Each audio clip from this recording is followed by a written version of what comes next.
It happens in every war. Prisoners are taken. Spies and informants are rounded up. Pilots are shot down and captured. And many of them will be asked to answer questions they'd rather not answer. I am from Attack Squadron 35. Interrogation is difficult enough for soldiers to deal with, but for a group of civilian volunteers, spending a weekend being questioned by trained professionals is an eye-opening experience. Along the way, they'll be subjected to the same tricks of the trade that expert questioners have developed over the years. An encyclopedia of techniques for making people reveal things they don't want to.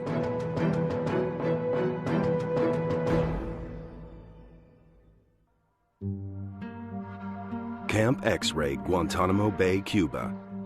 Over 3,000 prisoners of the War on Terror are being held here, suspected of belonging to militant Islamic groups like the Taliban or Al-Qaeda.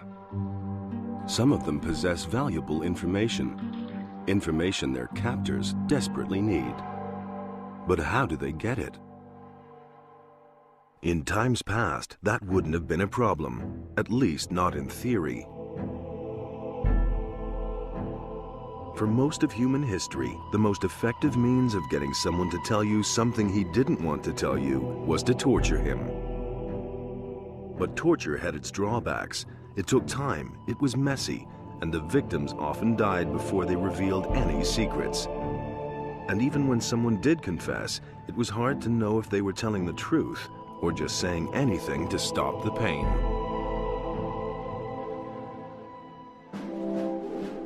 When the use of torture on military prisoners was essentially banned by the Geneva Conventions in 1929, interrogators had to find other ways of getting unwilling enemy agents to talk. Interrogators began to focus on breaking down the mind as well as the body. Over time, a host of new and effective interrogation strategies have evolved. Methods just short of torture, and very much out of the public eye. The most successful are currently being used in the War on Terror, on these men in orange jumpsuits.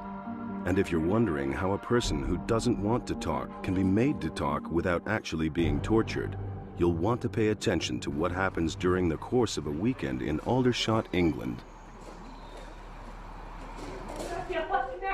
The people in this room will soon be wearing orange jumpsuits of their own. They volunteered to spend a few days being captured and interrogated by a team of highly trained former military specialists. This is the initial orientation meeting held early on Saturday morning. Right, morning everybody, how are you? Very well. Good, good. Right, we start. Okay. Although the volunteers aren't aware of it, the process of breaking down their defenses has already begun. They've been kept up late the night before and have only had a few hours sleep. Okay, so I'll just go over that. For example, very simple. The interrogators will have another advantage. Since the volunteers have only just met each other, there's no deep group cohesion to overcome. The prisoners-to-be are given specific instructions on what not to do. If you should be compromised and arrested by non-friendlies, do not talk about anything to do with this mission. Do not talk about family details. Do not sign or write anything. Since some of the interrogation team members are active in undercover work, their identities will be shielded. It's a beautiful sunny day, good company. Should be fun. The volunteers are broken up into small groups and sent on a hypothetical mission. They must pick up a letter from their first contact, a street tramp on a corner. It says a plan is underway to smuggle a secret agent out of England. Next contact, twins in a coffee shop who pass along another letter. This one contains an airline flight number and time of departure. At a medical center, they learn that the airplane will be leaving from Heathrow, London. And finally, in a parking lot, they get the final piece of information, the name of the secret agent, Danny Ryman.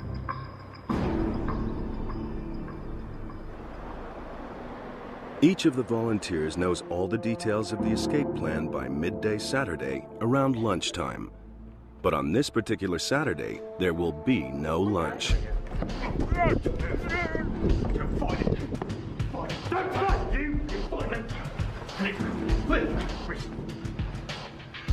Grabbing people when they least expect it, like the middle of the night, is a good way to disorient them, a technique perfected during the 1930s by Stalin's secret police. At the height of Stalin's purges, millions of ordinary citizens were arrested and accused of crimes against the revolution. Many of them were brought to this building in the heart of Moscow, the Lubyanka, the headquarters of Stalin's feared secret police, the NKVD. Their interrogators had only one goal: to extract a confession. It was an excuse to get rid of what they saw as political enemies. So therefore, the interrogation was not the pursuit of truth, but the extraction of false confessions that could then be used to justify the purging of those individuals. The NKVD developed a systematic approach to breaking down a prisoner's resistance. One of the pioneers in the field was Nikolai Yezhov, nicknamed the Dwarf, who was appointed head of the NKVD in 1936. A cruel and ruthless man who used torture routinely, Yezhov also developed sophisticated psychological strategies to make prisoners confess to crimes they hadn't committed. The techniques he developed became known as the Yezhov method. They were really masters of the kinds of excruciating interrogation techniques that you would use. They're not all thumb screws. Depriving a person of sleep, not letting a person know what's going to happen to them. All were very sophisticated ways to get a person to confess because it was in their interest to do so. Not many of the thousands of prisoners interrogated at Lubyanka lived to tell their story. One of the few who did was Alex Weisberg, who may have been spared because he was an Austrian citizen and a well-known scientist. The account he wrote of his experience provides a unique insight into some of the interrogation methods of Stalin's secret police. Interrogations took place at night. Every time I dropped off to sleep, I would be roughly awoken. At regular intervals, I would be dragged before my interrogators in a state of complete exhaustion. Even the journey to the interrogation room was menacing. The dark, empty corridors, the wire netting on the staircase, the rhythm of the movements, and the echo of boots. Inside Moscow's Lubyanka prison, Weisberg was interrogated almost constantly, sometimes for 7 days at a time. He was allowed little or no sleep. Осталась маленькая формальность, только подписать протокол допроса. Я не могу это подписать. Не спать, кому сказал! In the end, Weisberg signed his confession, but 24 hours and a little sleep later, he tore it up. Что ты тут хотел подписать? Что напомнить хочешь?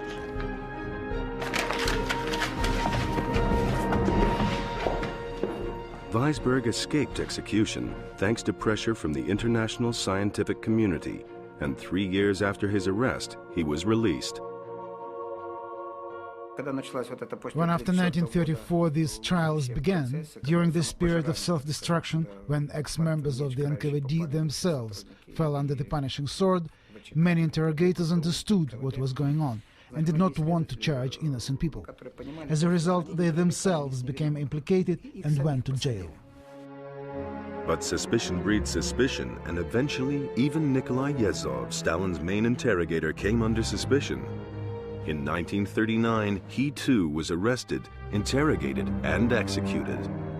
Stalin then made sure Yezhov was airbrushed out of history. Now it is time for our volunteers to experience the snatch technique Yezhov perfected a half-century ago.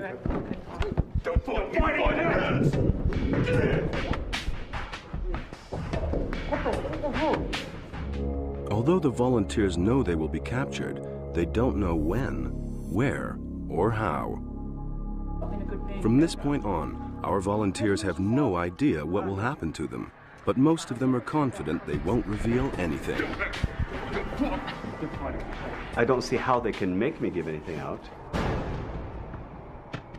It'd be extremely difficult, I believe, to make us talk.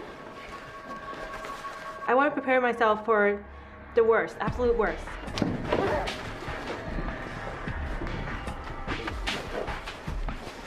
So when something bad happens, like, it won't be as bad. I'm a doctor. Are you willing to go ahead? Yes. Going up against experts that are trained by the best training in the world to wear me down.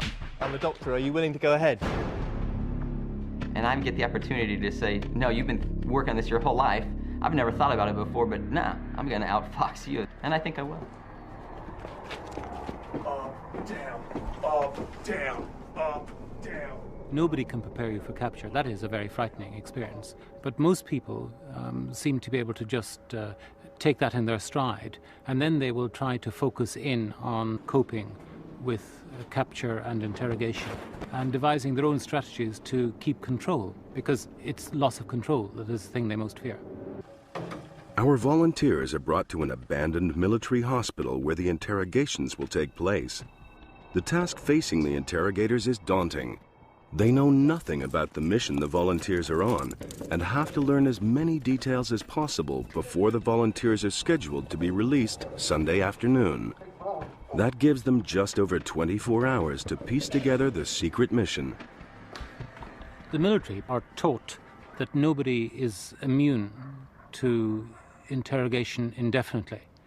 And what we're trying to do at all times is to give them the wherewithal to hang on for a limited period of time, by which time the information that they hold and which their interrogators are trying to get out of them will be useless.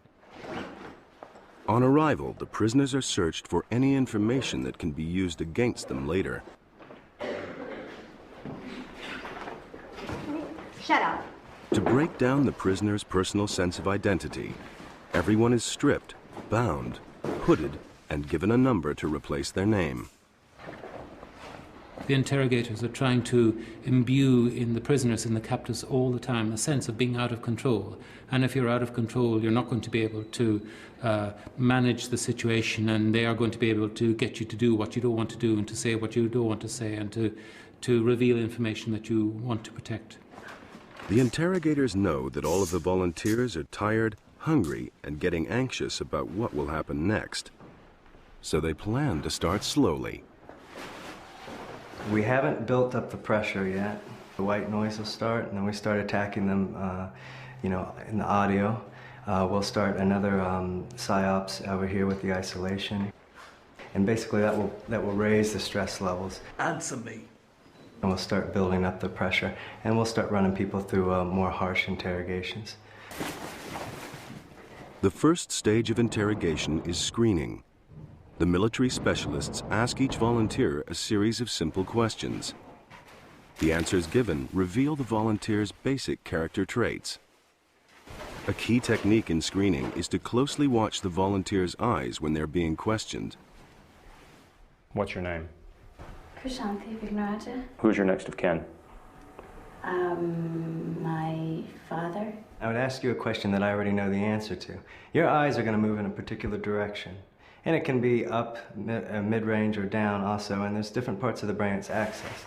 Once we've established the true answers and where your eyes go, then we know when your eyes go a different direction, it's a lie. Her eyes are very easy to read, so she's a hard right. She's very, very alert. More than not normal. Being, tiredness whatsoever. Yeah, more than normal. She's just, But during this first phase of questioning, Krishanti lets slip the names of the people in her group. But I came to Aldershot basically, to be honest, as a bet. We had a bet on the Texas Rice game.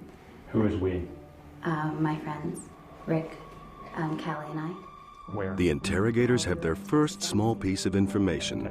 3 of the volunteers, 3 Americans, know each other. It's not much, but it's a start. We've given you many options to answer questions. I have all day.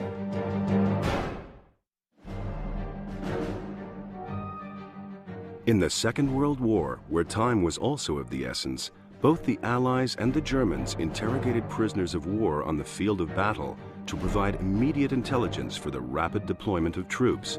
Skilled and clever Nazi interrogators grill the prisoners for information as to direction of the Russian withdrawal. The troops quickly move out toward the discovered hideout of retreating Russians. But behind enemy lines, a different kind of war was being waged, that of the secret agent. Allied spies dropped into occupied Europe knew that if they were caught, they would face a long and brutal interrogation by the German secret police, the Gestapo. An experienced few agents survived. Yet every agent knew it was essential to hold out as long as possible.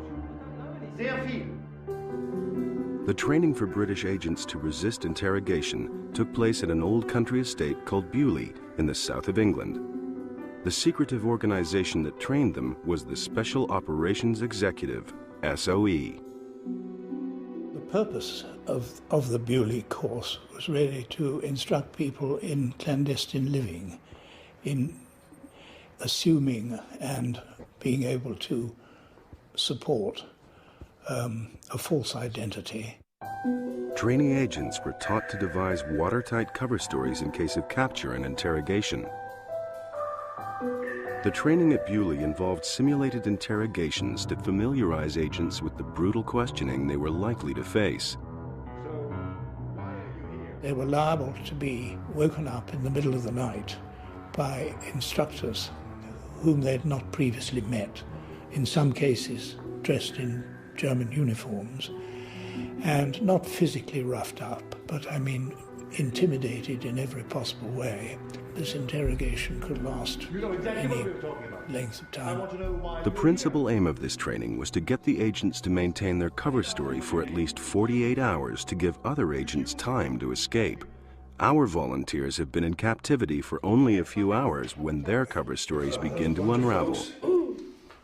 This time, I want you to start from the beginning. You got off the train that you caught in Waterloo.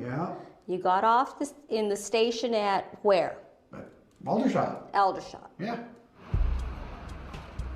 Some of Rick Kelly's teammates have already mentioned the tramp who was one of their secret contacts. When Rick is presented with their version of events, he begins to ad-lib. So what did you do when you saw this bum? What's that? The bum that the other two have talked about. They said they were supposed to be getting something from this bum in town. I mean, there was a bum on the there's I think more than one. All three of you were together, so you saw him too. Well, okay, I mean, fine. So, no, it's not just fine. That is the truth. That's bright. Seeing that Rick is getting rattled, a second interrogator enters the room to increase the pressure. Hello. Don't lie to her. I'm not lying. You're aware of somebody else coming at you from behind, and you feel very threatened and very out of control. And that's the baseline to all of interrogation, trying to affect the ability to control one's environment. We're trying to find out where the train station was. And the guy wanted a beer. I didn't have enough money, so I just gave him a 50p piece. You wanted to find out where the train station was when you had already gotten off of the train at the train station, walked into town. Yeah, absolutely. Look, I already got us lost once. Wrong. I already got... Look, both of those women you were traveling with have told us. During the Second World War, one of the agents trained by the SOE was Jean Holly, a clandestine radio operator operating in German-occupied France. Holly expected to be tortured and shot if he was caught sending the large number of messages he was responsible for every week. I had heard of the Gestapo and I was familiar with their methods. I expected to be tortured and then shot. We were supposed to transmit 3 20-minute messages a week, but I actually worked through the night because I had so many messages. All of the other radio operators had been arrested and the messages had to get through. Using radio tracking devices, the Germans were eventually able to locate Jean Holly. When they showed up to arrest him, the radio man got out of the house, but only made it as far as the railway station before he was arrested. Halt, stehen geblieben, Freundchen, nach dir schon seit Monaten gesucht. Holly was taken to the notorious Hotel Terminus in the center of Lyon, where the Gestapo had set up an interrogation center on 2 of its floors. Then he was beaten. They had prepared a list of questions and asked the questions one by one. After each answer, they would hit me until I had changed my mind. As I didn't change my mind at all, they decided that what I was saying was true. So they would ask the next question, and we continued like this. But they never compared the answers. Never. They weren't at all psychological in their methods. The methods the Gestapo used were extremely brutal. They could vary from pulling out of fingernails, toenails, the crushing of various parts of the anatomy, genitalia included, and the well-known, or reputedly well-known, baignoire, which was immersing someone in a cold bath and pressing their face down underwater for as long as they could stand it, and carry on doing that during the interrogation. The Gestapo occupied the top 2 floors of the Hotel Terminus near La Gare Perrache in Lyon. The rest of the hotel was filled with ordinary guests. During the interrogation, the Germans asked me at one point to shout more quietly. I replied by asking them not to hit me as hard. But they didn't have a sense of humor, and it continued as before. Et ça s'est déroulé, ça a continué comme avant.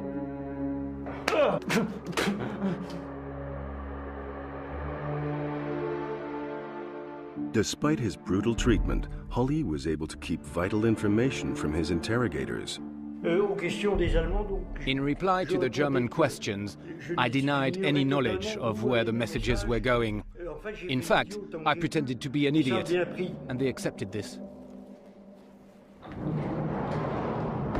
Our volunteers have had no training in resistance techniques, and one of them, David DeChambeau, number 18, has made the tactical decision not to answer any questions. What's your phone number? Here? Here. Not going to tell you. Who's your next of kin? It could become important to you. Not going to tell you. What is your address? Not going to tell you.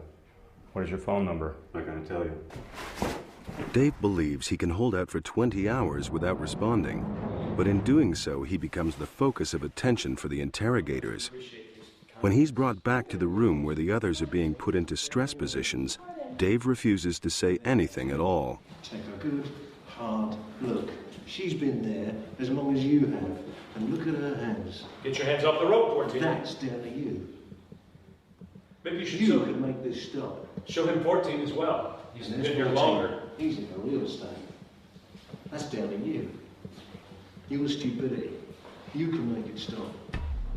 The volunteers' bound hands have been stretched over a rope above shoulder level. The effort required to keep the arms raised is beginning to cause pain in the shoulder joint, neck, and back.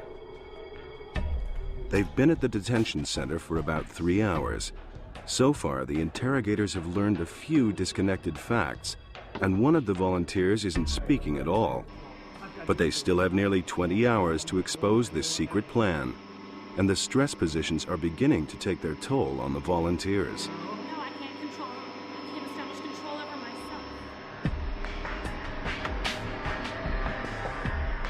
But number 18 still isn't talking. You've heard everybody else speak, and you won't speak. What's wrong with you? Are you stupid? During the Second World War, a large number of American and Allied airmen were shot down by the German Luftwaffe in the early 1940s. Most of them ended up at Dulag Luft, the main Luftwaffe interrogation center. It was here that hundreds of prisoners were interrogated by a Luftwaffe private named Hanns Scharff. Scharff's wife was British, which made him ineligible for officer status. But he spoke fluent English, and he quickly developed an unconventional but highly successful approach to gaining information. The prisoners were brought to my father's office, and he would get up and welcome them. Why don't you take a seat? Do you smoke? He'd give them tea or coffee if they wanted, give them cigarettes if they smoked. Take a few. Sure. Yeah, of course. make them feel as comfortable as possible. He was a uniquely charming person and was an easy person to talk to. He had a lot of humor, he could tell a lot of jokes, and those were characteristics which were very, very unexpected by his prisoners, because they had been indoctrinated to expect much harsher treatment. Under his gentle questioning, many prisoners shared apparently trivial information with Scharff. Things like which squadron they came from and where it was based.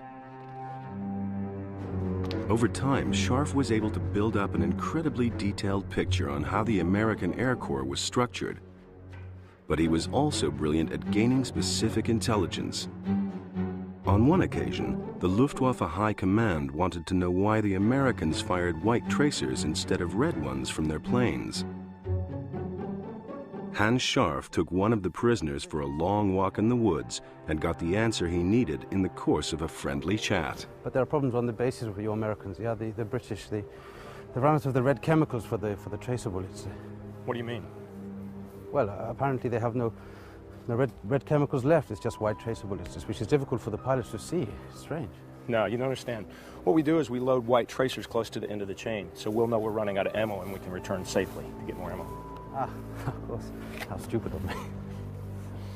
After the war, Scharff moved to the U.S., where his experience in soft interrogation was put to use by the U.S. military. My father's influence is still alive today. I know that they are using his methods in the interrogation of Al Qaeda and Taliban in Afghanistan. Scharff was fastidious in his preparation for an interview and wanted to know as much as possible about the backgrounds of the men he was questioning. It was a lesson that should have been followed by one of our interrogators, who is trying to get information by pretending to be a German journalist reporting on the weekend's events, but he hasn't done his homework. This is for Blitz, Blitz.com. We are a magazine. This particular volunteer, it turns out, is fluent in German. And the phony German journalist isn't. English. Please, we're doing this in English. Okay, yes. Unfortunately, I got a prisoner who is in her 3rd year of German at the university. And I really didn't want her to test my German, because my German really isn't that good. So I was able to get her away from German, but she was very, very suspicious. Did they give you like documents to carry through and take to certain places, or I don't understand. I don't want to talk about that yet. Okay, this is fine. Inside the makeshift detention center, interrogator Scharff's friendly approach most definitely isn't being followed. Our volunteers are now in their 8th hour of captivity. They're all exhausted, hungry, and cold. And number 18 is still refusing to talk. Tell me your number. If someone looked at this and said this is not stressful, I can assure you it was very stressful. There was just no let up. It was in your face. It didn't go away. Everything from the white noise to sitting on a concrete floor. Every time you felt like you were on your own and no one was watching you, someone would immediately come back and be back in your face doing, don't scratch your face, don't move. So where it literally, you had no idea if there was nobody watching you or there was 10 people watching at any given time. The stress positions were so completely uncomfortable. The blindfolds, the orange jumpsuits, the manacles on your ankles, the way your wrists are tethered so you can't use your hands. It was hard because you become confused and disoriented. And when you become exhausted, it was difficult to concentrate. With number 18, the interrogators use other members of the group to apply pressure. What number do you read on his hand? Put him on the rope. Number 14 is leaning on the rope. 18. Pressure is brought to bear upon an individual who says nothing at all. Immediately, he begins to recognize that I've done the one thing I shouldn't have done. I've drawn attention to myself. And that's a chink in his armor. And from there on, they've got something with which to work and to break him down. Number 18 gets to sit down and lower his arms. But his 2 companions must stay in this paralyzing position. I felt guilty, certainly, for the apparent escalation in punishment that everybody was getting. After a while, they stopped punishing me, frankly. They were punishing everyone else. which frankly did not make it any easier. I would prefer they just punished me. My immediate gut reaction was, oh, I've got to talk, I've got to tell you everything. We can't punish other people because I'm not talking. And you're sat in a chair. You can stop this. In the early part of the Second World War, the British Secret Service persuaded Churchill that captured spies should not automatically be killed. They insisted that with the right interrogation methods, German agents could be turned and be persuaded to work for the Allies as a double agent. These interrogations took place here at Camp 020 on the outskirts of London. It was the first dedicated interrogation center of its kind in Britain. Camp 020 was run by the authoritarian Colonel Robin Stevens, known as Tin Eye, because of his ever-present monocle. He really had two sides to his character. His interrogator side, if you like, where he was the fierce, uncompromising interrogator, and then behind the scenes, a much more subtle thinker, thinking of psychological techniques to get the spies to admit their guilt. Stevens thought up numerous novel techniques in his attempt to break prisoners.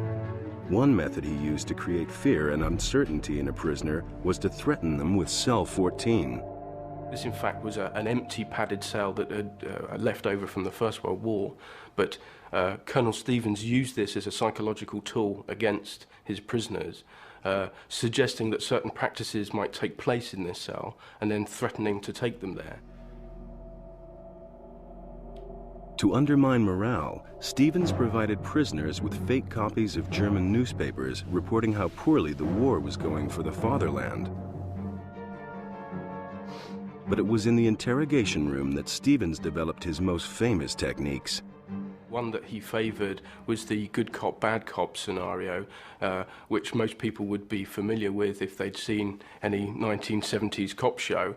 Essentially, Stevens would present himself as an uncompromising, fierce interrogator, where a secondary officer would take a much softer stance and try and goad the prisoner into admitting his guilt. In 1940, a man named Wolf Schmidt, who claimed to be a Danish citizen fleeing the Germans, came to Stevens's attention. Stevens was convinced the man was a German spy and subjected him to a typical first interrogation. Toward the end, Stevens implied that Schmidt would be executed, while his aide held open the possibility that he might be able to save himself. It surprised no one that Schmidt ended up confessing and making a deal. What was key quite often in the break situation when the spy got to actually admit his guilt was the prospect of execution. You cannot discount the pressure of self-preservation. Codenamed Tate, Schmidt became a spy for the Allies and sent the Germans a great deal of misinformation for the remainder of the war. He was highly successful at this. He served throughout the war, and in fact the Germans decorated him on 2 occasions, earning the Iron Cross first and second class. His false reports were an important part of the Allied plan to deceive the Germans about the time and place of the D-Day invasions that turned the tide of the war. Hour 11 of captivity. In our simulated interrogation, Ben Funk is being examined by a bad cop. He has alcohol on his breath and blood on his knuckles. The idea is to get Ben worried that this particular guard is a loose cannon and might pose an actual physical threat. What were you here for? I knew it was just a game. But when you're in the middle of it, it's all around you. It's unrelenting. Little by little, the fantasy turns to a nightmare, and the nightmare turns to reality. And it sounds absurd, but it did feel very real. What is this, alcohol that I smell? No. Then Ben is rescued. A female guard tells the bad cop to calm down and orders him out of the room. When the brute left and the kinder woman came in, it was a relief. It relaxed me. I was able to speak with her. She was rational. She wanted to talk. as opposed to someone just in my face yelling. It was certainly easier to communicate with her than with the beast. Pop around. I didn't even know if I was gonna. The female guard makes sure Ben's okay and then continues the questioning in a much softer way. Ben still isn't talking, but if he ever does want to make a deal, he knows who to ask. An analysis of a prisoner's personality is essential in helping to decide whether the stick or the carrot is more likely to get results. The greatest war crimes trial in modern history proceeds at Nuremberg with Hermann Goering. In 1946, at the end of the Second World War, Nazi war criminals were tried at Nuremberg in Germany. These pictures reveal the arrogance with which the German warlords meet the charges of criminal injustice to civilized people. The more the interrogators knew about the prisoners' personality quirks, the more likely they could exploit them to gain information or a confession. There was a certain premium on understanding what made each defendant tick and to play on their weaknesses as much as possible and to get them to reveal things that they would not have revealed unless we had a psychological hook, so to speak, to get them to talk. Hermann Goering was Hitler's second in command, and his vanity was legendary. His two weaknesses were his bragging. I mean, his bragging was famous in Germany, and the second, to do everything he could to save or establish his reputation to become a genuine martyr.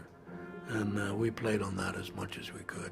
One of the ways the interrogators used Goering's vanity against him was to confront him with another major figure from the Nazi regime, Rudolf Hess, who was once Hitler's deputy and was faking amnesia to avoid being prosecuted. A meeting between the two men was arranged. Hess continued to remember nothing about anything, and it had the effect the interrogators were hoping for. Hermann drew himself up and he says, "Rudolf, don't you recognize me? I was the second man in Germany. I was the president of the Reichstag.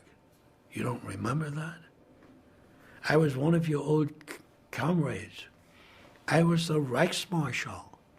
I was the head of the Luftwaffe." To all of which Hess responded, "Sorry to disappoint you. I can't remember." And the net result was that Goering was led out of the interrogation room completely crushed because he had assumed that his exalted personality would jar Hess out of his amnesia. The interrogations at Nuremberg were vital for the prosecution of the war criminals, but they were also significant because the information was obtained without physical force. Any methods of extortion or forceful extraction of confessions would have become public knowledge. And we wanted to make sure that the world would look upon this trial later as a fair trial, not just an act of revenge by the victors against the defeated. Following the verdicts, Hess was sentenced to life in Berlin's Spandau prison. Goering committed suicide, and 11 of the 21 remaining high-ranking Nazi officials were executed. The end of World War II ushered in a new kind of war, the Cold War, fought between totalitarian communist states and Western democracies. Instead of meeting on the battlefield, each side tried to infiltrate and undermine the other from within. So the soldiers in this war were spies. Underlining the menace from within was Valentin Gubichev. This Soviet functionary in the United Nations was deported following his conviction. The Soviet Union was desperate to get information about the atomic bomb the United States had used in Hiroshima and Nagasaki, so they planted spies in America's fledgling nuclear establishment. Some of the spies' radio transmissions were intercepted by a top-secret listening project called Venona, which would have been compromised had the Soviets learned of its existence. Venona was a top-secret compartmented source, and it could never be used in a prosecution. It was so secret, it could never be used in a confrontation with an individual who had been identified as a Soviet spy. So interrogators and interviewers were faced with the dilemma, how do I go and talk to somebody that I know is a spy and get them to confess without telling them how I know they're a spy.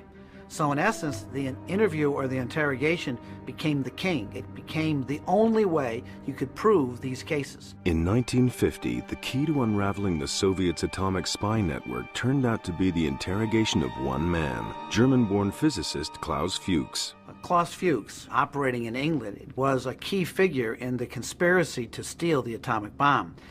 The Venona source identified him as a Russian spy, but you could not use that in the interview.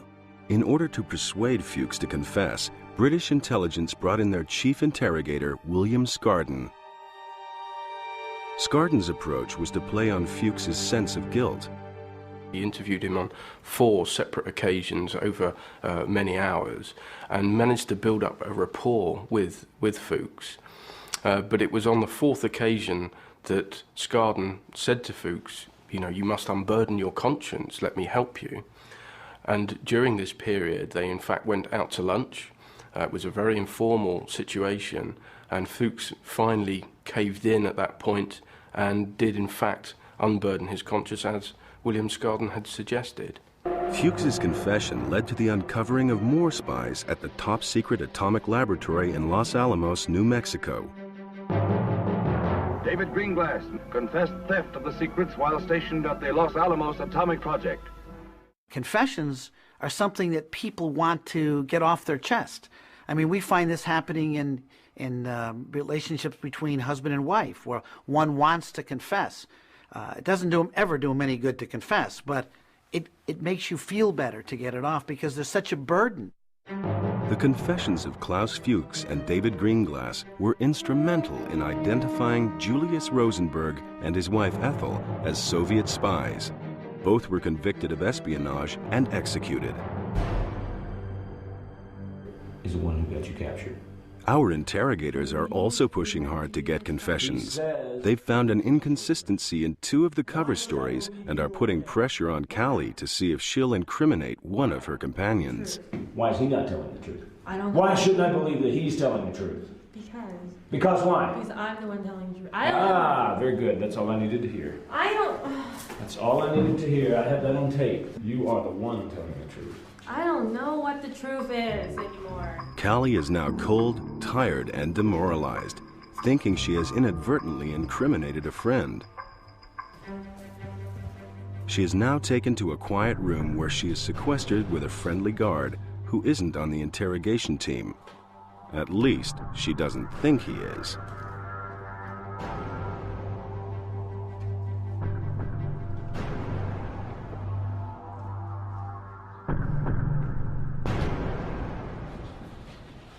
The interrogator creates an immediate rapport by showing Callie that he is looking after her personal possessions.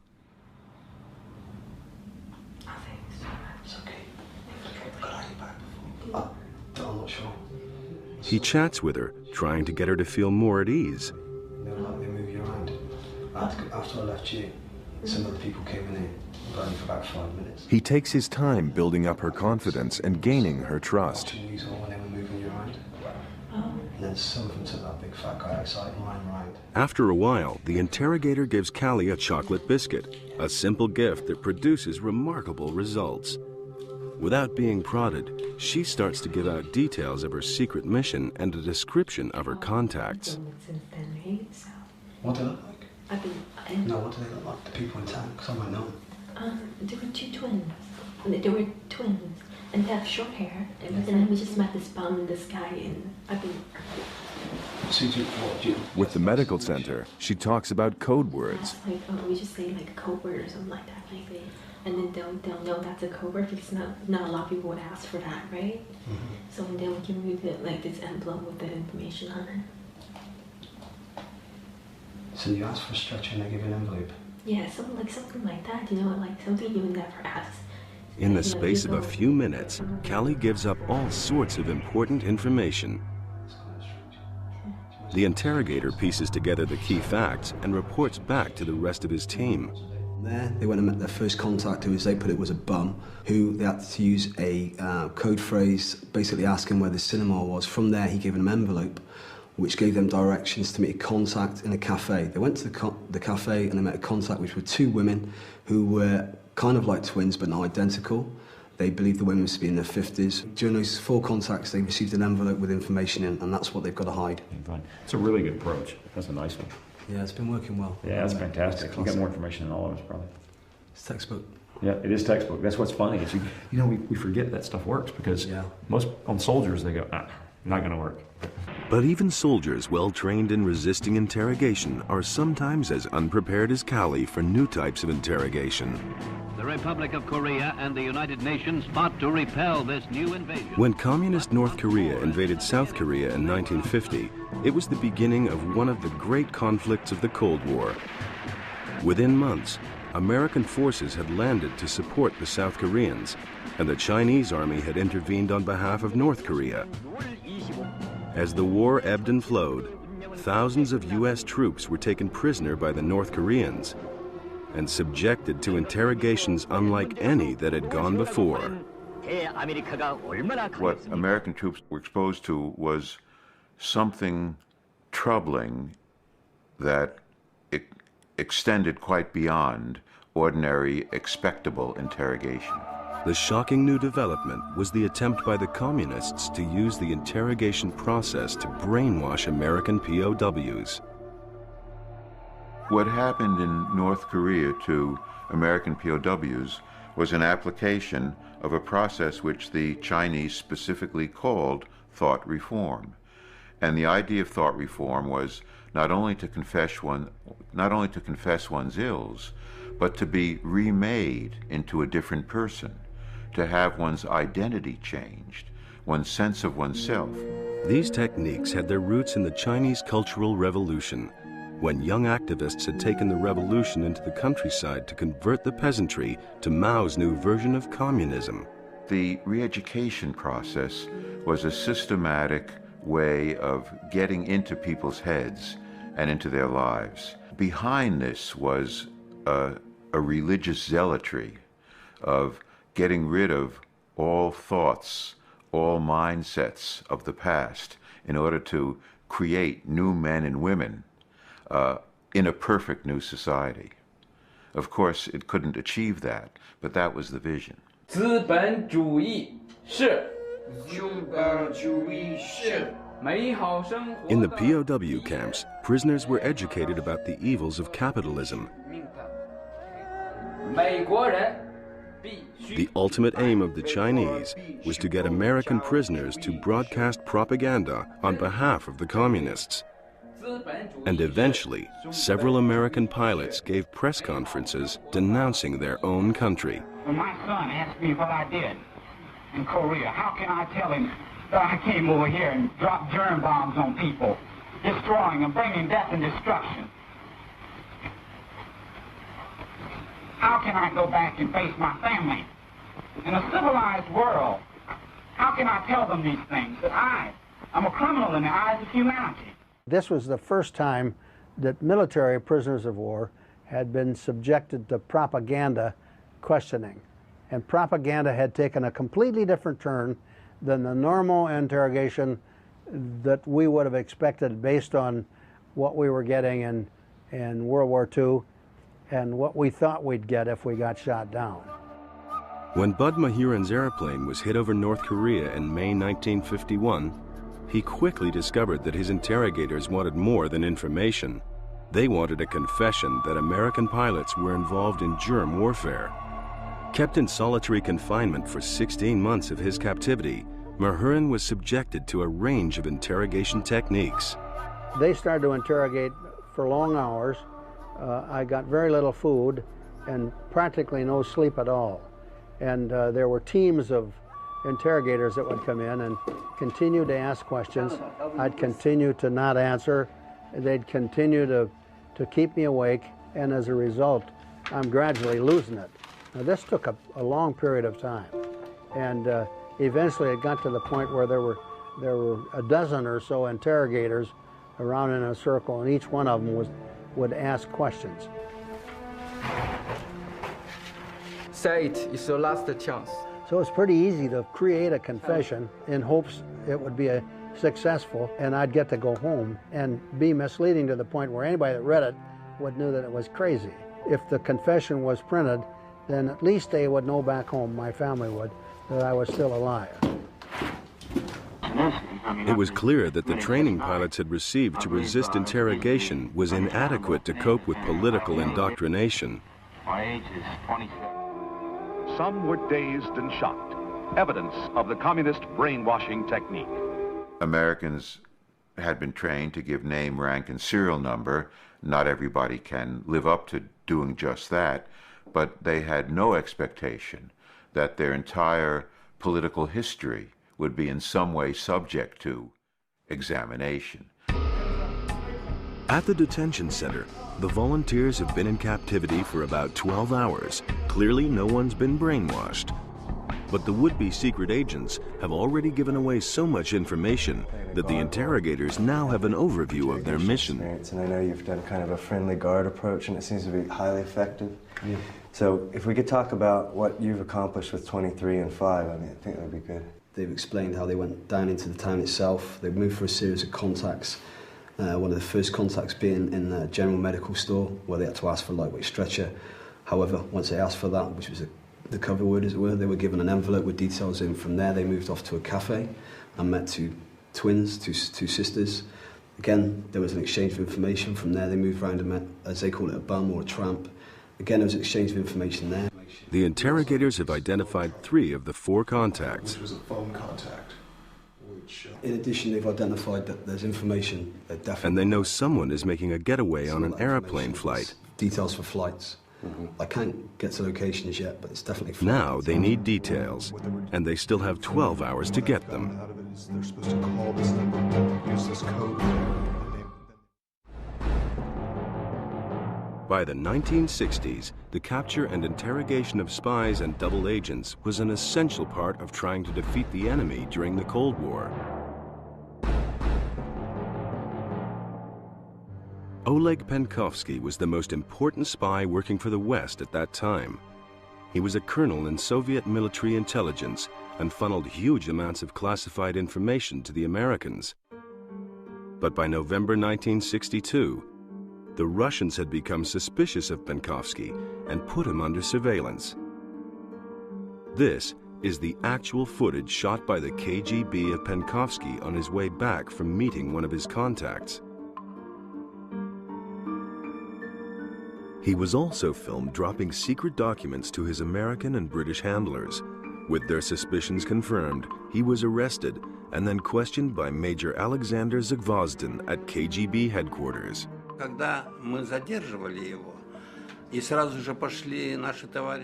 When our people went to his apartment to detain him, we knew that he kept his equipment and other evidence of espionage activities inside his desk.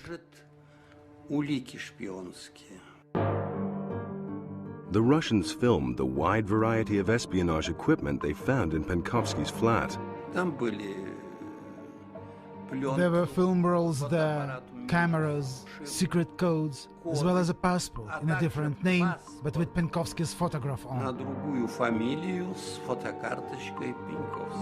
This incriminating evidence was the key in Major Zagvozdin's initial interrogation of Penkovsky, which the KGB filmed. Там его уже ждали английские и американские разведчики. Выглядел, если можно сказать, мокрой курицей. He looked like a wet chicken to me. Он был весьма растерян. It seemed to me he was very much at a loss, pale, and even shaken a little. Как мне показалось, дрожал. Faced with overwhelming evidence, Penkovsky confessed to being a spy within 20 minutes. But the KGB knew he was still withholding important information. Шпионов допрашивают десятки раз. Spies are interrogated dozens of times, so they would confess bit by bit everything they had done while working with foreign intelligence services. No spy can confess all, even if he wants to. Spies who confess all at once are rare. I think the KGB was intelligent enough to realize that this was not the kind of man to beat up on. That this was a man that you sat down with, tried to speak and carry on a discourse, always centering on the good treatment that the KGB was willing to give his wife and son. Играл с нами, мы с ним играли, он играл. He played with us, we played with him. We knew he remembered a lot, but simply wanted to spend a little longer playing and hide more from us. Knowing his American handlers might not even be aware he'd been arrested, Penkovsky stalled for time. Then he began to divulge some operational details while withholding others. On November 2nd, a CIA officer went out on the street to pick up information from Penkovsky. That operation had been put in motion by the KGB because Penkovsky was already in custody, and they had initiated an emergency call-out signal. So a man by the name of Jacobs, who was a CIA officer in Moscow, went out to fill the drop, or clear the drop from Penkovsky and fill a drop for information to him. He was arrested by the KGB. When he was in the car, the two KGB officers who were asking him, who are you? And he said he was an American diplomat. They said, no, you're not. You're a British diplomat. And that statement proved that Penkovsky had not told his interrogators that he was working for the Americans and the Brits, but only the Brits. Penkovsky also tried to convince the KGB that he'd only been spying for the West for a few months, but the KGB eventually broke him. And in this extraordinary footage, Penkovsky admits he'd been spying since 1960.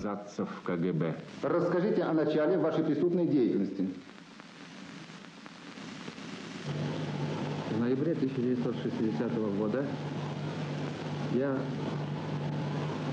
решил войти в контакт с американской разведкой, для чего я подготовил письмо, в котором высказал эту. In the end, Penkovsky gave up almost all the details of his espionage activities, which allowed the Soviets to repair the damage to their security apparatus. He also provided a propaganda coup by making a confession, which was probably extracted by handing Penkovsky a ray of hope during the interrogations. The Russians had a very interesting way when they interrogated somebody. The only way, comrade, to save yourself, they would say, is to completely cooperate with us. And if you do, you may save your life. Generally, that doesn't work.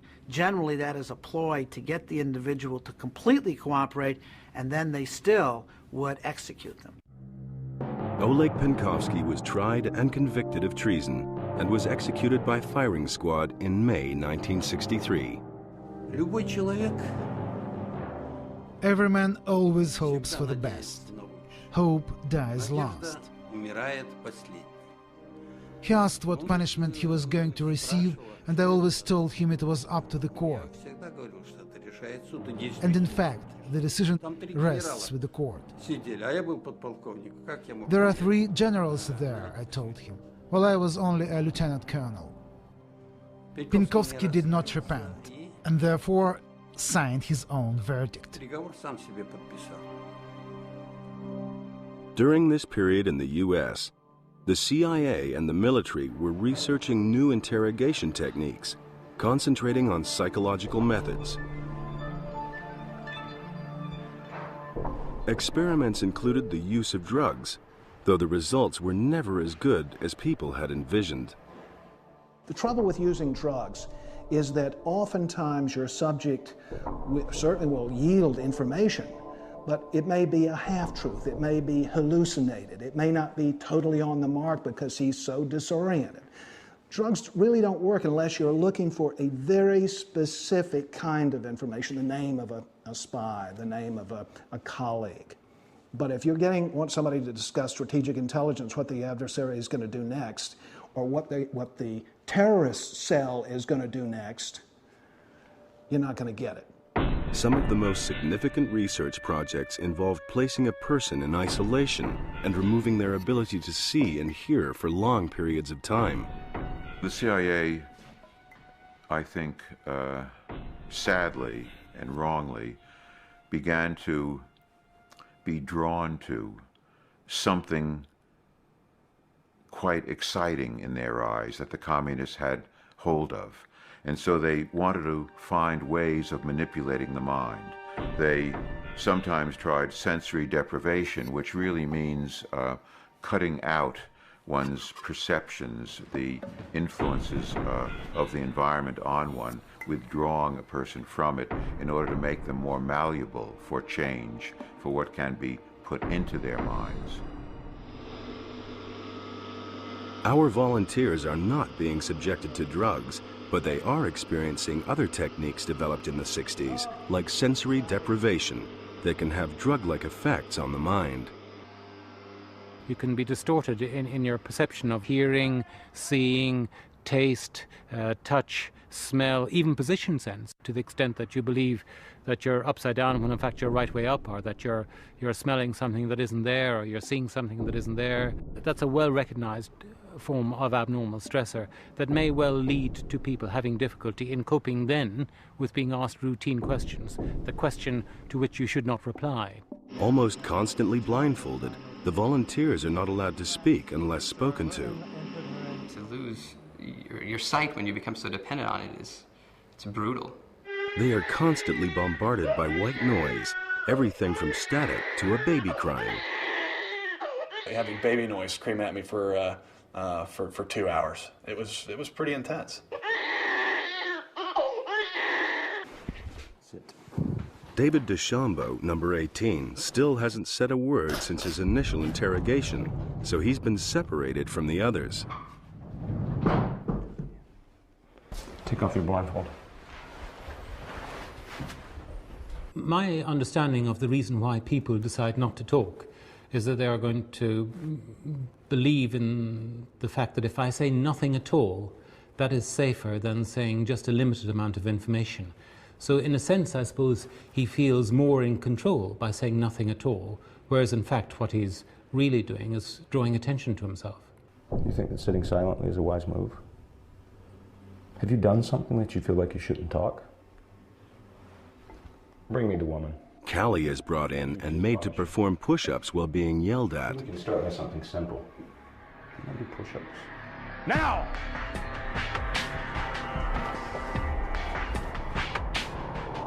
Faster. The reason why interrogators might bring in a female and punish that female in the presence of a male volunteer is to respond to the natural instinct on the part of the male to protect the female. Get more push-ups. Maybe that's what you like. See other people suffer for your good, yes? Not to so respond would indue a feeling of guilt in the male volunteer that they could work on, they could use to diminish his concept of his manhood. Don't know him! He's number 18. He won't even tell me his name. But number 18 maintains his stoic silence. The interrogators decide to isolate Dave completely and let him listen to a tape of a baby crying while he thinks things over.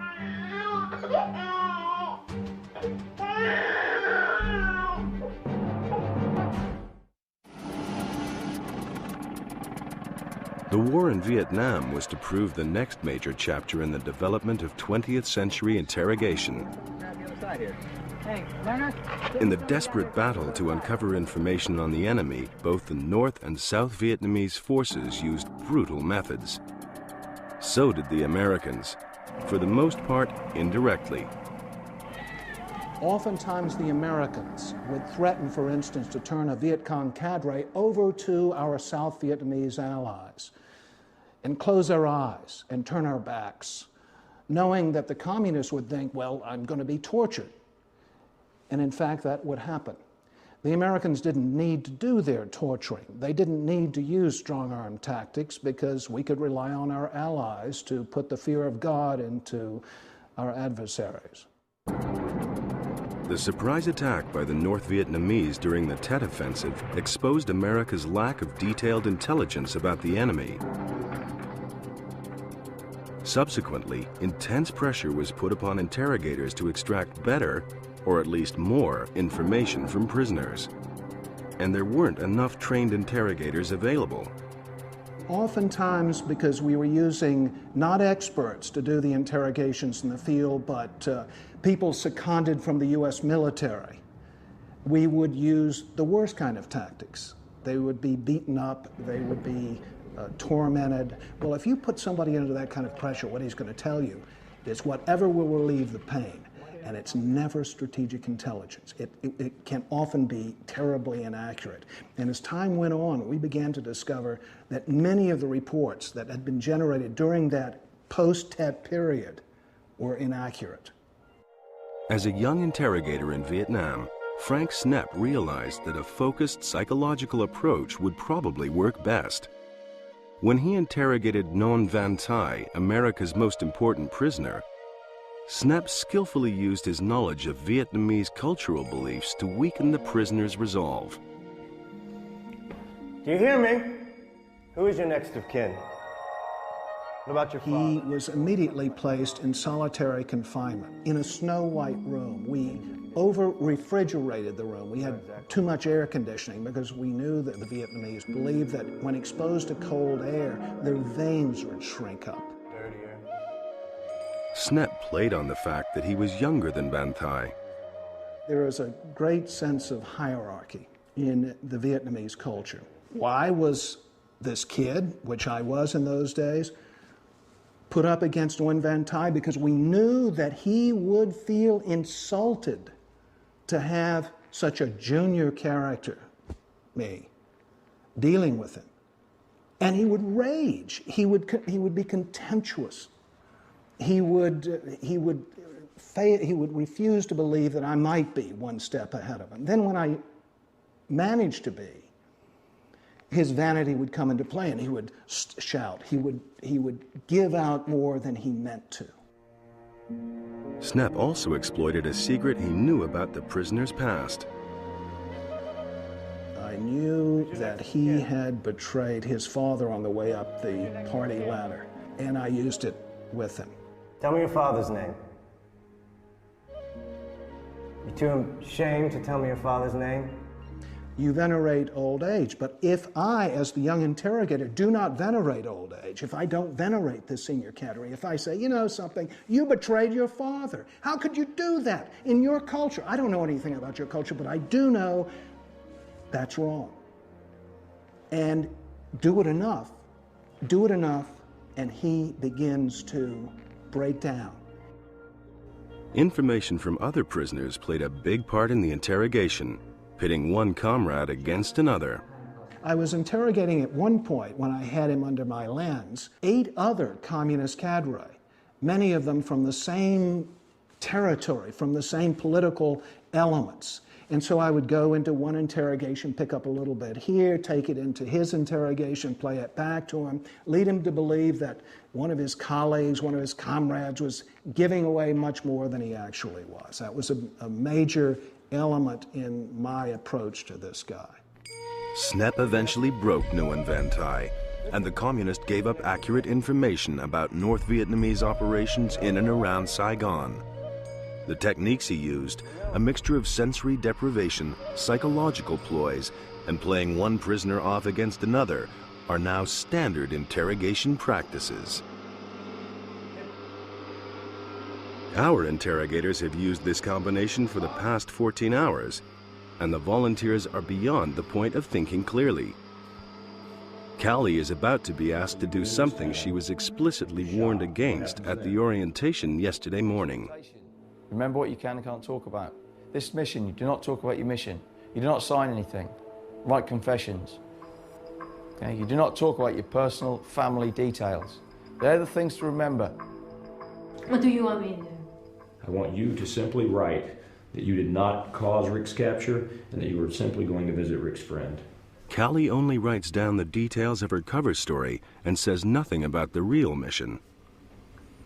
Put your initials above this so everyone knows I didn't change it for you. But the interrogator has now got a copy of her handwriting and her signature. The volunteers are instructed that the one thing they mustn't do is to produce a signature on a piece of paper, because that can then be transferred to any document in which the captor might choose to write out. and make all sorts of claims. The interrogator then deftly manipulates Crescenti into agreeing to write and sign a statement. I would suggest you trust me. And you would swear to this? You would swear to this? Yes, I would. In writing? Yes, I would.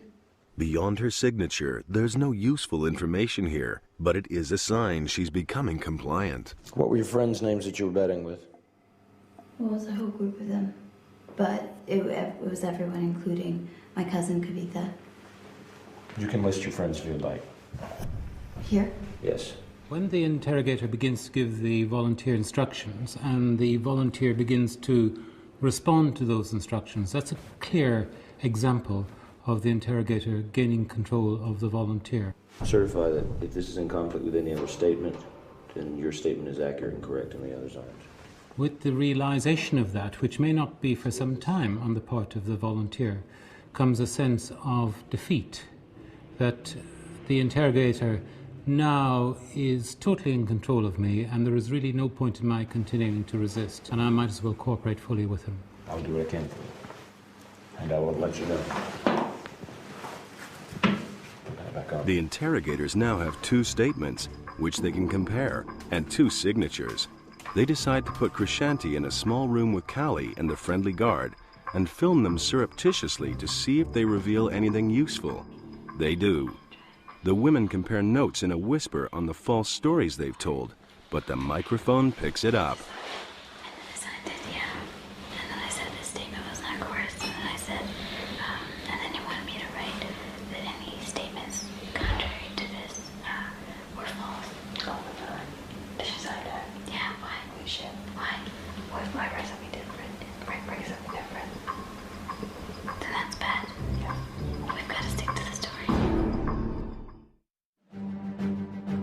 Up until the Vietnam War, the U.S. military encouraged American soldiers who were captured and interrogated to stick to the code of conduct, which meant giving out only name, rank, serial number, and date of birth.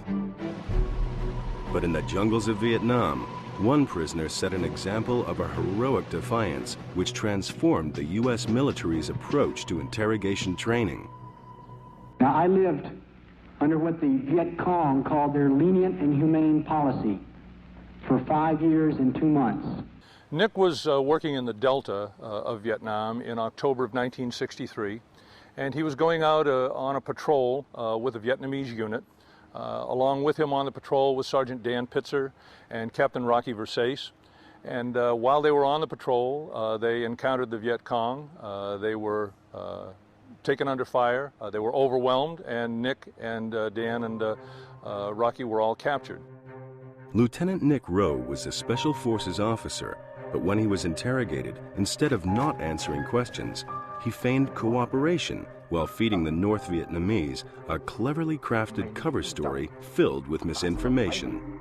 Nick was very crafty in that regard, and he never gave them exactly what they wanted. He told them all kinds of tall tales. He made up his own assignment. He made up units. He misled them to the point where they couldn't tell that he was outright lying, but it took them a long time to find out that he wasn't fully telling the truth. And by doing that, that helped him stay alive for a much longer period of time, because if they knew that they could have gotten more information from him, they would have tortured him much, much worse than they did.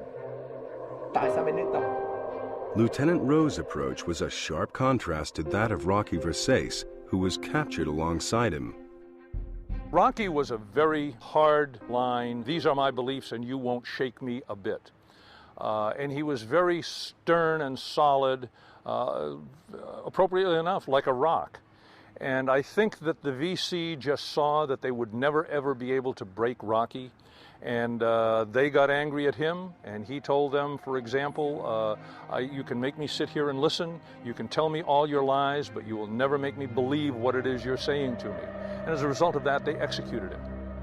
The defiance shown by Rocky Versace is also present in David DeChambeau, number 18.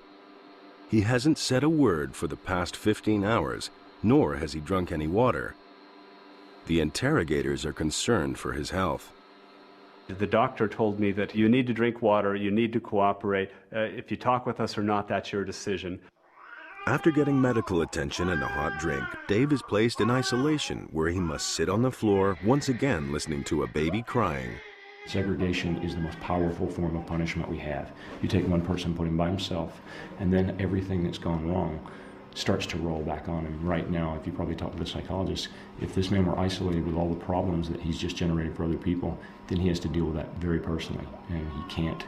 Ideally, he will at least realize that he's made a bad decision. You are a dumbass. Let's go. After a prolonged period of time on his own, David DeChambeau, cold and tired, is taken back to the questioning room to see if his attitude has changed.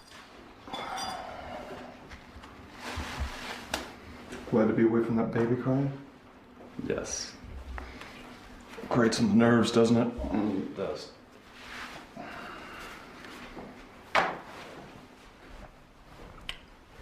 Glad to hear you talking. Yeah, well, it's actually good to be talking.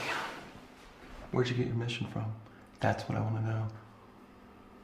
I don't have a mission. Dave is talking, but he still won't answer any questions. Do I get my blanket?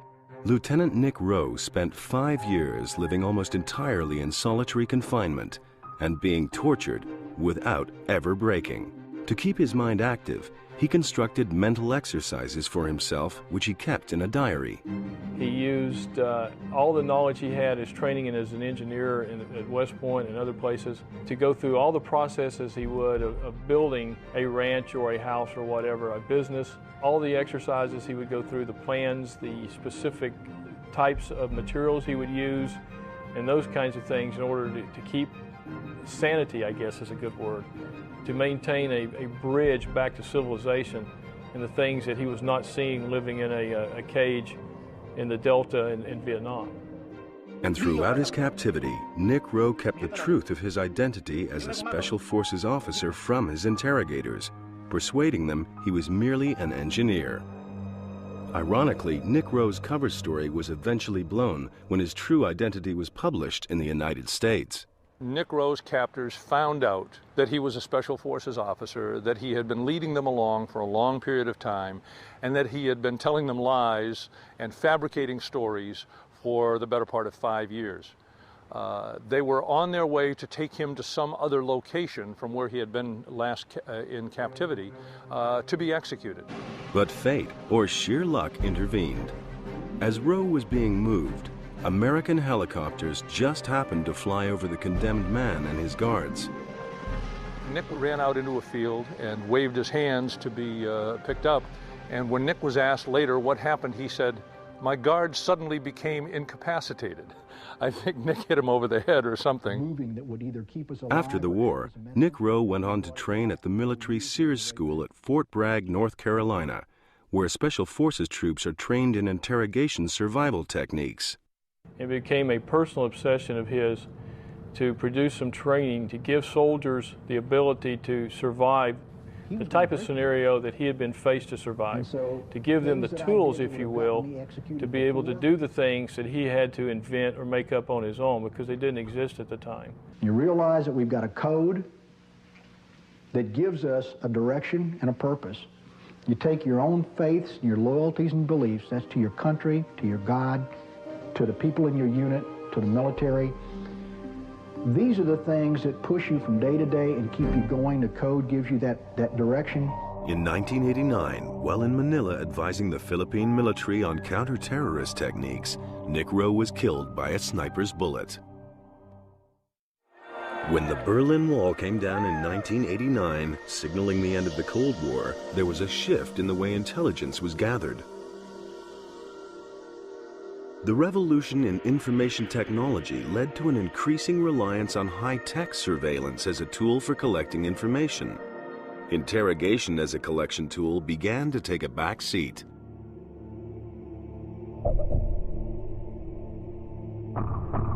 On the 11th of September, a whole new battlefield was created, with a new kind of enemy. Interrogation was once again to become a major weapon in the war against terror. Post 9/11, we've discovered that interrogation is absolutely key. It's a key element in the intelligence gathering process. We have yet to develop really good penetration networks inside the terrorist cells. So when you nab a top-ranking terrorist, number 2 and number 3 in Al-Qaeda, you've got to immediately begin applying interrogation techniques. I have to say that all you need to know is that there was a before 9/11 and there was an after 9/11. After 9/11, the gloves come off. This is the notorious Camp X-Ray, Guantanamo Bay, Cuba. Hundreds of Islamic fighters from the war in Afghanistan are being interrogated here, held in small cells, with little or no exercise, and subjected to the full array of interrogation techniques.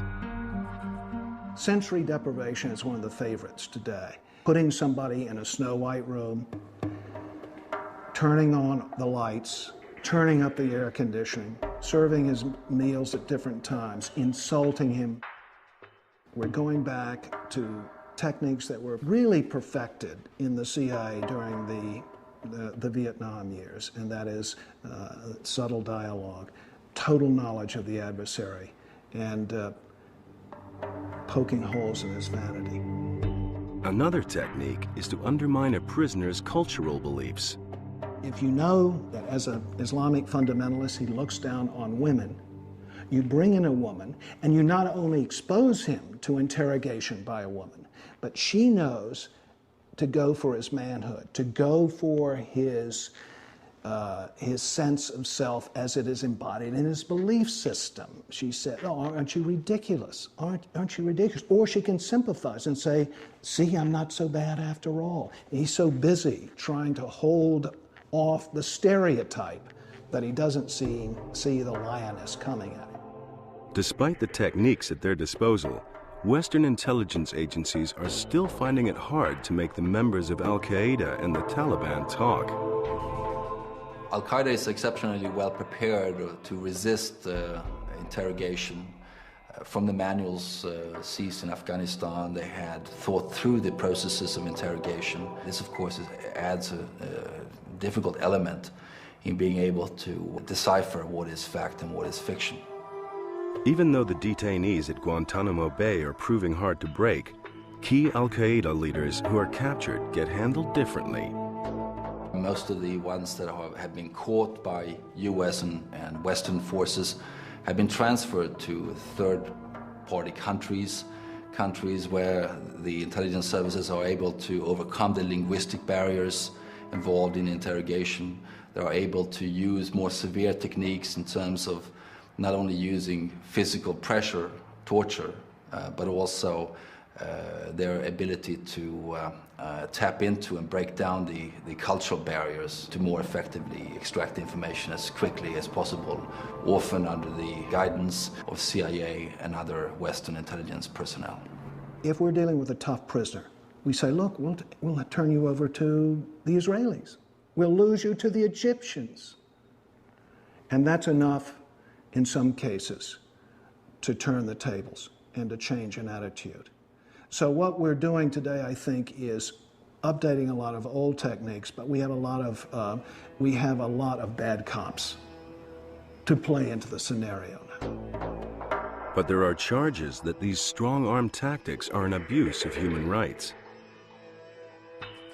Since September 11th, the question has arisen in people's minds whether it's acceptable to torture people during interrogations. The fact that that question is being asked means that the system of human rights protections for people who are being interrogated is under enormous strain.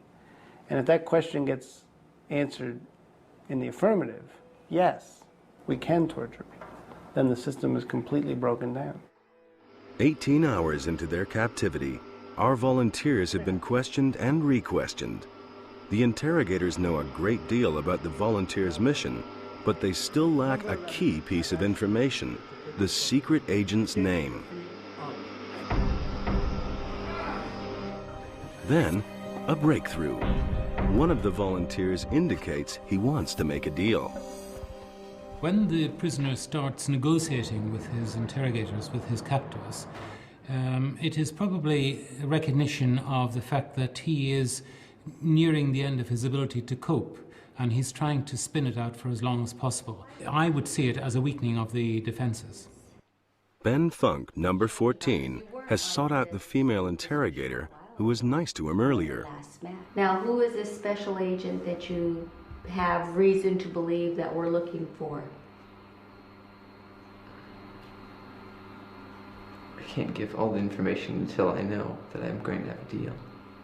Yes, assuming you have the power to get the deal done. Of course I have the power. I had the power to kick out that unprofessional fool that was in there earlier talking to you. Did I or did I not? You did. I did. And I have kept him away from you, haven't I? Well, then perhaps you're interested in Danny Ryman. Danny Ryman.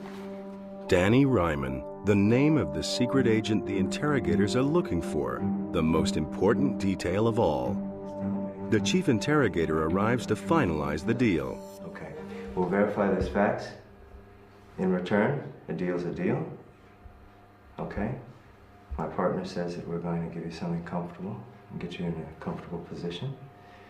Maybe you'd like to have some tea, coffee, something of that nature. Sure. All right. Okay, you're all set. Okay, I'll be back. The reward for cooperating, a dry overall and some food. I was at physical and wit's end. It was no longer a game, it was real. I couldn't stop shaking. I was so cold, I was exhausted, and I needed some sort of relief. Knowing nearly everything about the volunteers' secret mission and seeing how exhausted they are, the specialists decide to bring the exercise to a close a few hours early. They were able to extract 7 out of the 8 pieces of information the volunteers were hiding. Only the flight details have been missed. Everybody's mission, the ultimate mission, was to set up a safe corridor to get an agent out. I think that it's quite clear that had we continued much longer, it was only a small amount of time before we would get every single detail. Many of you took different approaches. Some of you made up stories. Some of you refused to talk, period. Everybody had their own thing going. But in the end, everybody gave us just a little bit of the pieces that we could put together for the grand mission and get the whole scheme of things. That being said, all of you should turn around and see the faces of those you've been experiencing.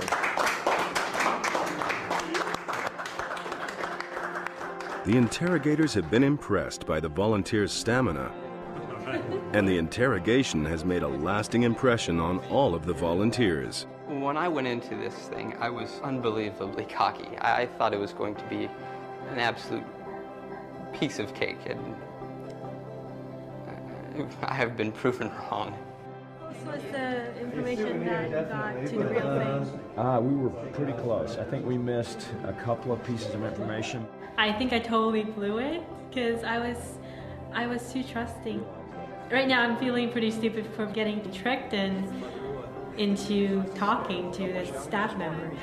You were good, I have to say. You were good. It's really interesting. Like, I'm curious what the aftermath is going to be. Just watching the news, whether I'm going to sort of empathize more if I see, you know, a POW or someone who's just been detained, and especially post-September 11th. I mean, obviously this is such an important, relevant issue today. The impressions that I take from this, believe it or not, are great respect for people in captivity. You really have no idea what you feel when you're in total control of people that can do anything in the world they want to. As we have seen, in times of extreme political crisis, governments and armies of all political persuasion have been prepared to use brutal methods in the quest for information. But is the information we get that way really worth the price? The strong-arm tactics can elicit a certain kind of information. It can get a subject to tell you where a troop is located, who his best friend is, but it cannot elicit the kind of continuing dialogue that will yield strategic intelligence, which is what, after all, you really need in a war zone.